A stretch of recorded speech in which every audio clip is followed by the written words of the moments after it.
তো বন্ধুরা ইউটিউব ফের একটা শর্টসে নতুন আপডেট লঞ্চ করেছে। সেই আপডেটটা কি আজকের এই ভিডিওতে তোমাদেরকে আমি বলবো। তো চলো ভিডিওটা শুরু করা যাক। চ্যানেলে নতুন হয়ে থাকলে অবশ্যই সাবস্ক্রাইব করে দিও, আর ভিডিওটা ভালো লেগে থাকলে অবশ্যই লাইক করে দিও। তো বন্ধুরা, যারা শর্টস বানায় তাদের জন্য একটা নতুন লঞ্চ করলো ইউটিউব। আপডেটটা কি? ইউটিউব যে পলিসি ছিল যে 1 থেকে 2 মিনিট ভিডিওটা দেখতে হবে, তারপরেই তোমার যে ভিউজটা আছে শর্টসে কাউন্ট করা হবে, সেটা কিন্তু এখন বদলে গেল। এখন বদলে গিয়ে কি হলো, কেউ যদি কারোর সামনে যদি তোমার শর্টসটা চলে আসে এবং সে যদি নাও দেখে ভিডিওটা, ঠিক আছে, তো সেই যে ভিউজটা আছে সেটা কাউন্ট করা হবে।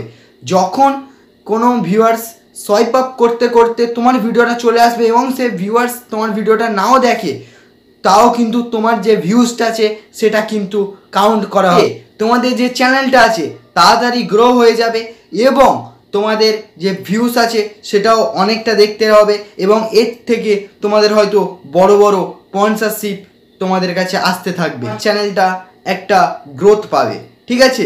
এবং তোমরা জানো যে কারোর যদি অল্প ভিউজ এসে যায় এবং তার থেকে কিন্তু অনেক ভিউজ আসতে একটুও সময় লাগে না। তো যার দেখবে ভিউজ আসা একবার শুরু হয়ে গেছে, তো তার ভিউজ অটোমেটিকলি আসতে থাকে, ঠিক আছে।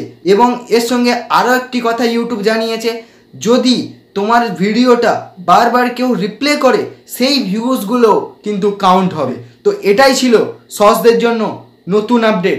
তো আপডেট কেমন লাগলো অবশ্যই কমেন্টে জানিও। ভিডিওটা ভালো লাগলে লাইক করে দিও, আর চ্যানেলে নতুন হয়ে থাকলে অবশ্যই সাবস্ক্রাইব করে দিও।